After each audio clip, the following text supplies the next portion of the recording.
Matatag Curriculum, GMRC, Grade 4, Quarter 1, Aralin 1. Sariling kakayahang mag-isip at magmahal na natatangi sa tao.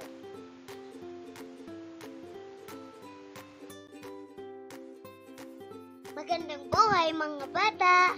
Tara, samahan ninyo akong matuto kasama si Teacher Aika, your online teacher. Please don't forget to subscribe, like, share, and hit the notification bell for more videos. Thank you! Magandang buhay! Kumusta? Handa na ba kayong mag-aral ng bagong aralin ngayong araw? Kung oo ang iyong sagot, simulan na natin. Ang ating aralin ngayon ay tungkol sa sariling kakayahang mag-isip at magmahal na natatangi sa tao. Muli, ako si Teacher Aika, ang inyong magiging guro. Simulan na natin.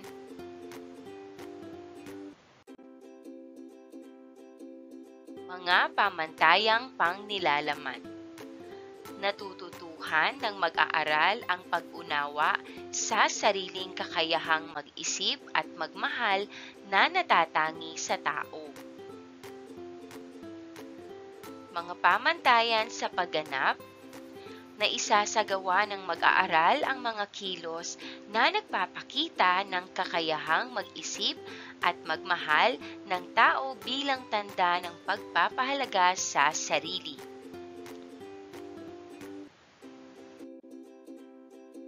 Mga kasanayan at layuning pampagkatuto. Na isasabuhay ang pagpapahalaga sa sarili sa pamamagitan ng pagbibigay halaga sa mga sariling kakayahan na wala sa ibang nilalang. Halimbawa, kakayahang magpasya, umunawa ng damdamin ng iba. Number 1, na ilalarawan ang mga katangian ng tao na nagpapabukod tangi sa kanya sa ibang nilalang. Number 2, na ipaliliwanag na ang sariling kakayahang mag-isip at magmahal na natatangi sa tao ay magagamit niya upang mapabuti ang kanyang mga gawi at pakikipag-ugnayan sa kapwa. Number 3, na kapag aangkop ng mga kilos na nagpapakita ng kakayahang mag-isip at magmahal ng tao bilang bahagi ng kanyang pagkabukod tangi.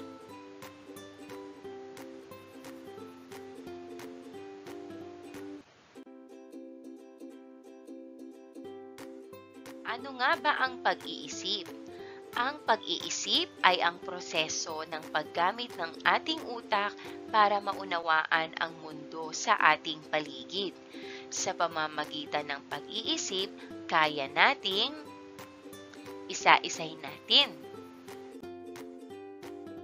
Kaya nating malutas ang mga problema. Kapag may problema, tulad ng kung paano gawin ang isang proyekto o pag-aayos ng isang bagay, ginagamit natin ang ating isipan para makahanap ng solusyon. Kaya nating magplano para sa kinabukasan. Tinutulungan tayo ng pag-iisip na magdesisyon para sa ating hinaharap, tulad ng pagpili ng tamang desisyon sa mga gawain sa paaralan. At kaya nating matuto ng bago. Ang pag-iisip ay nagbibigay daan sa atin para matuto ng bagong mga bagay, tulad ng mga aralin sa klase, mga bagong kasanayan at iba pang kaalaman.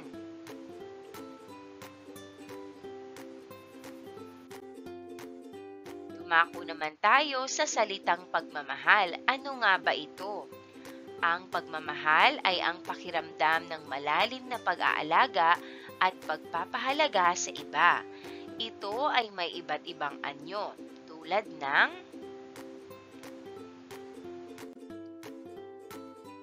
ng pagmamahal sa pamilya, ang pagmamahal sa ating mga magulang, kapatid, at iba pang miyembro ng pamilya.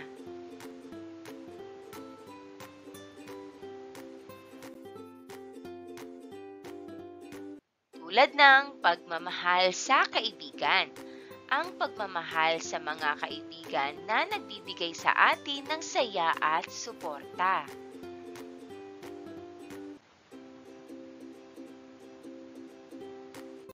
At pagmamahal sa sarili o pag-aalaga sa sarili. Ang pagmamahal sa sarili ay nangangahulugan ng pag-aalaga at pagpapahalaga sa iyong sariling kalusugan at kagalingan.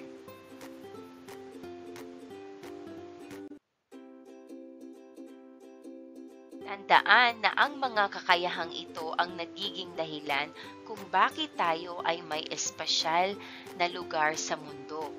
Sa pamamagitan ng pag-iisip, maaari nating mahanap ang mga solusyon sa mga problema at makagawa ng mga makabuluhang desisyon.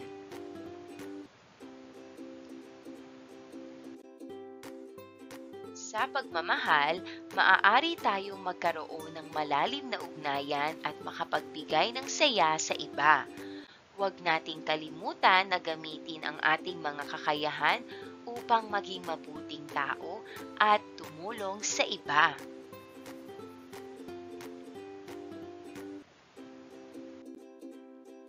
Para sa ating gawain, piliin ang tamang sagot na tinutukoy ng bawat bilang. Ilagay ang titik ng tamang sagot sa patlang. Number 1. Ang kakayahan ng tao na tumingin sa iba't ibang perspektibo. A. Abstrakto, B. Pag-aalala at pagpaplano, o C. Kritikal na pag-iisip. Ang tamang sagot, letrang C. Kritikal na pag-iisip. Number 2, ang tao ay may kakayahang mag-aral at pumukaw ng kaalaman. A. Pag-aaral at pagsusuri. B. Konseptualisasyon. C. Pag-aalala at pagpaplano.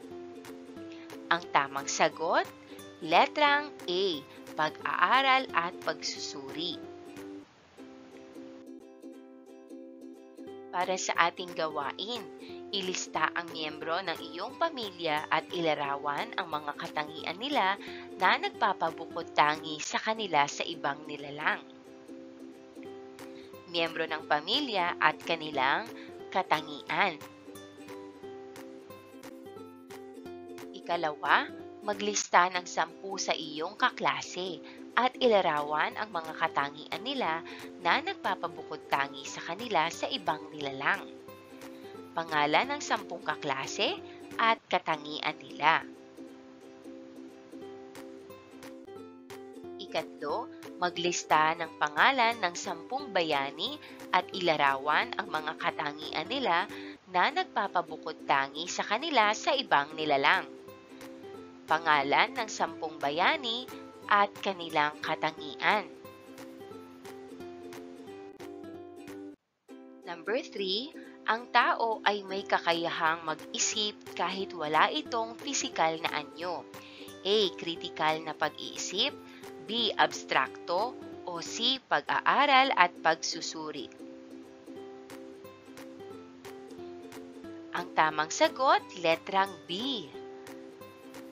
Number 4, ang tao ay may kakayahang mag-isip tungkol sa hinaharap. A. Konseptualisasyon, B. Pag-aalala at pagpaplano, o C. Abstrakto. Ang tamang sagot, pag-aalala at pagpaplano. Number 5, malalim na pangunawa sa mga konsepto tulad ng katarungan, pag-ibig at kagandahan. A. Pag-aaral at pagsusuri, B. Kritikal na pag-iisip, o C. Konseptualisasyon. Ang tamang sagot, letrang C. Konseptualisasyon. Number 6, kilos na nagbibigay ng gawang pagtulong sa iba. A. Pagmamalasakit, B. Magkawang gawa, o C. Pag-unawa sa diversidad. Ang tamang sagot, letrang B. magkawang-gawa. Number 7, kilos na kahandaan sa mga pangangailangang komunikasyon. A. Magbigay pansin at makinig. B. Pagkamalasakit. O C. Pag-unawa at empatya. Ang tamang sagot, letrang A. Magbigay pansin at makinig. Number 8, kilos na maunawaan ang mga damdamin, pangangailangan at karanasan ng iba. A. Magkawang-gawa. B. Pag-unawa at empatya. O C. Magbigay pansin at makinig. Ang tamang sagot, letrang B. Pag-unawa at empatya. Number 9, kilos na nagpapahayag ng pag-aalala sa kapakanan ng iba. A. Pag-unawa at empatya. B. Pag-unawa sa diversidad. O C. Pagmamalasakit. Ang tamang sagot, letrang C. Pagmamalasakit. At number 10, kilos na nagmamahal sa iba't ibang pananaw, kultura at karanasan. A. Pag-unawa sa diversidad. B. Magbigay pansin at makinig. O C. Magkawang-gawa. Ang tamang sagot, letrang A. Pag-unawa sa diversidad o pagkakaiba-iba ng bawat isa. Maraming salamat sa panonood! Huwag kalimutang i-like at mag-subscribe para sa higit pang educational content. I-click ang bell icon para ma-update ka sa ating mga bagong video. Salamat!